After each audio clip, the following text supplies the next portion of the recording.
defending undisputed UFC welterweight champion. He's got his SAG card. He's got his own TMZ show now as well, Ken Flo. The Hollywood Beatdown with Tyron Woodley, even the name in the marquee. The great T. Wood is with us now. Tyron, how's it going, man? It's going good, man. It's funny you said that. I'm opening up mail, looking at a little SAG residual checks, and I'm getting ready to flex my muscle because I know Benjamin gonna want to come after me after he saw the last episode. Well, the movie credits already. Sultan, Olympus Has Fallen, of course, straight out of Compton. So, dude, the acting chops starting to pile up. How'd this show come together, the Hollywood Beatdown? You know, it's funny. I was a guest host for TMZ quite a few times. It's my opportunity to just kind of lay back, let my hair down, be myself. Not that I'm not myself on Fox, but, just working on Fox is, you got to have a certain filter. You can't say certain things. And, it's politically incorrect to voice your opinion on certain stuff. So Harvey said, man, you got a great future in this. You're one of my favorite analysts. And, I really enjoy watching you on television, which was a big up from the guy that owns TMZ. So he said that, and then he came up with the idea, hey, let's do a show together.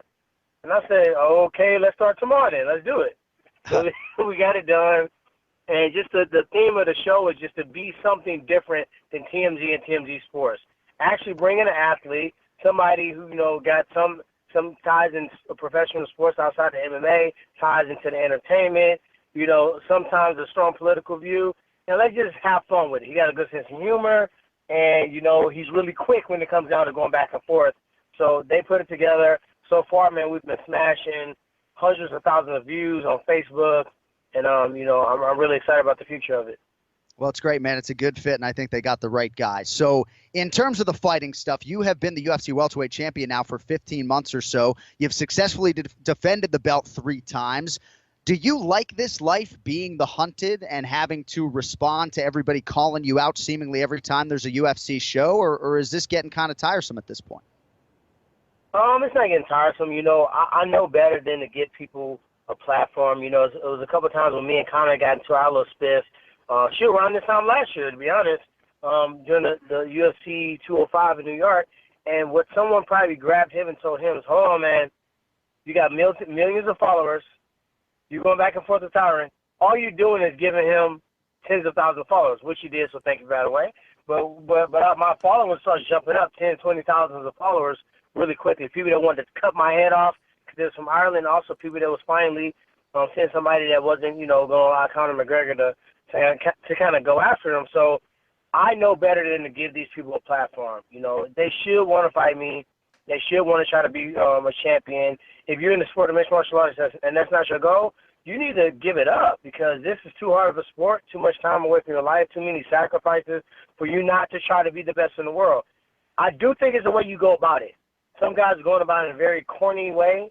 Some guys are actually going out there and fighting, winning, and earning their key. Those are the guys I respect, and it's honoring standing across the octagon from those guys. T. Wood, how's the shoulder? I know last time we heard that you injured your shoulder. How is the shoulder, and are you training right now? Ken Flo, what's up, man? What up, T. Wood? No, hey, you know what? My shoulder's not what it should be, but this past weekend, it was a couple people bumping their gums about fighting, and I was like, you know what? I can actually beat this person with my shoulder the way that it is. So could I fight and compete? Yes. Would it be very smart, especially with your belt on the line with, several figures on the line? Probably not. So I was trying to go the route of maybe doing a stem cell, doing a PRP instead of the surgery, and just kind of rehabbing and see how strong I can get it first so I can make that decision. And as I'm strengthening the shoulder and as I'm, getting to that point, I got to make a decision pretty soon. I'm leaning towards not doing a full-blown reconstruction, but maybe a smaller version of it where they just scope out the parts of the labrum that was torn, that's stuck in between. That's causing it to catch, and it's causing it to click, it's causing it to pop. So I think they're going to just take that portion out, anchor it down, inject stem cells, inject PRP on the way out of the surgery, and hopefully I'm back in 3 or 4 months. Nice, man. Well, listen, before we get into the big fight this weekend between Bisping and GSP, first of all, how much has the sport changed in the last 4 years? Can GSP keep up with the current state of the sport? I think GSP, when he was in his prime, I'm not saying that he's not in his prime now. Age-wise, he's still fairly young for the sport. Yeah. But when he was in his prime, it was GSP and everybody else. Remember how dope John Fitch was? John Fitch was beating Diego Sanchez. He was beating everybody. But when he matched up against Georges St-Pierre, it was just no way he was going to win that fight. And he had created that separation, not in 1 year, not in 2 years, but just multiple years of training with the best access he had to, Olympic-level wrestlers, Freddie Roach, highest level boxing coaching he can get. And, just all his coaches, John, his jiu-jitsu coach. He put himself in a great position, being selfish, rightfully so, to just focus on himself, being the very, very best. And that showed in Octagon. He can take anybody down. I still think to this day, him, Dominique Cruz, and potentially DJ, I would have to say that GSP has the best timing. Mm-hmm. His ability to take down multiple-time national champion wrestler John Cochet. He took down multiple-time national champion wrestler Johnny Hendricks. Took down freaking Purdue captain John Fitch. When it comes down to a wrestling match, maybe he won't take those guys down there, but when you incorporate proper jabbing, timing, slipping punches, he had a way of getting in on the legs and finishing strong, and I think that's something that Bisping has to really look out for. So who wins the fight? Can he compete against a very large Michael Bisping? I'm not even on a point where I'm trying to not make anybody mad. Uh-huh. It's just really hard to say. I think that the size advantage of Bisping and his volume, his pressure, and not only that, his ability to take a punch is going to keep him in the fight. I think Georges St-Pierre is a more skilled martial artist overall. I think he might not punch with as much volume as Bisping, but I think he's tough. He's shown, he was in a fight with Carlos Condit, nearly got finished with a kick, got his bearings down, finished the fight on strong. So these guys are both shown to be tough. His timing is going to be better. He's going to be able to take Bisping down. Bisping's obviously trying to play on the mental edge. You just want to take me down. Kind of use a reverse psychology to try to get him to, to stand up and bang with him. Yeah. So it's very hard to say, is a weight advantage going to play in effect for Bisping, making it more difficult to take down? Is the volume going to play in effect? It's very hard. It's a toss-up to me. UFC welterweight champion Tyron Woodley with us here on the Anakin Florian podcast. So we're going to make a donation to a charity in your name if you can correctly predict your next opponent. And I pose it that way because I think most people believe in this mix of Georges St-Pierre, maybe Michael Bisping, Jorge Masvidal with a win over Stephen Thompson, and the RDA Robbie Lawler winner. Are you of the belief that your next opponent comes out of that mix or not necessarily?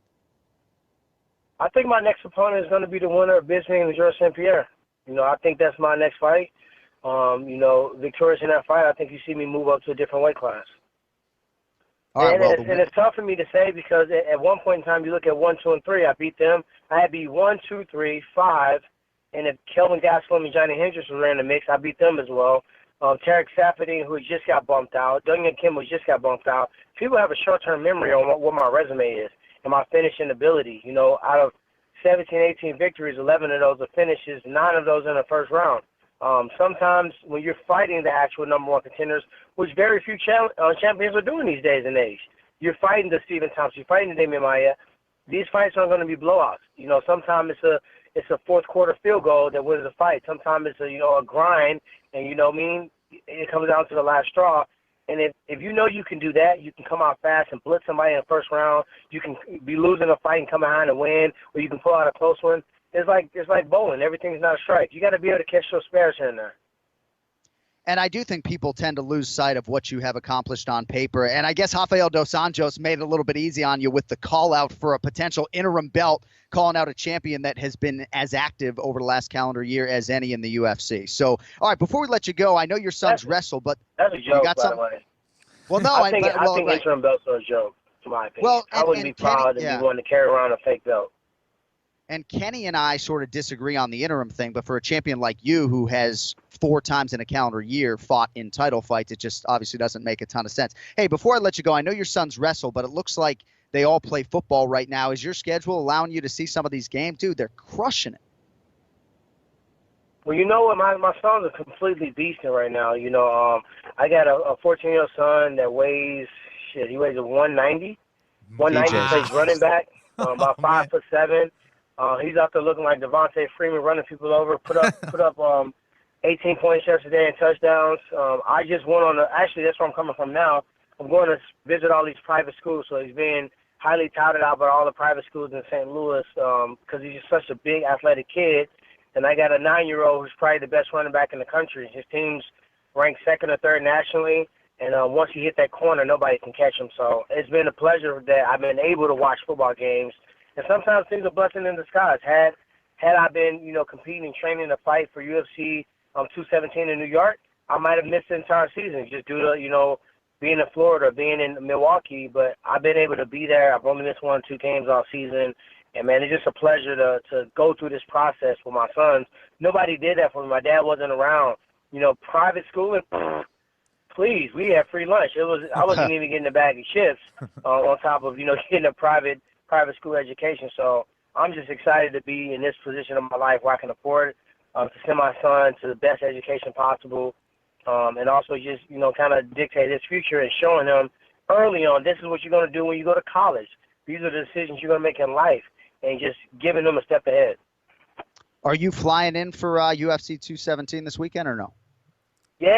I'm flying in. Yeah, I'm working the desk with him. Appearances and stuff to do, and I'll be calling it. Not calling it. That's what you guys do. I need to quit saying that. I'll be at the desk analyzing it, as you guys calling it. I'll be with you, buddy. I'll see you over there in New York.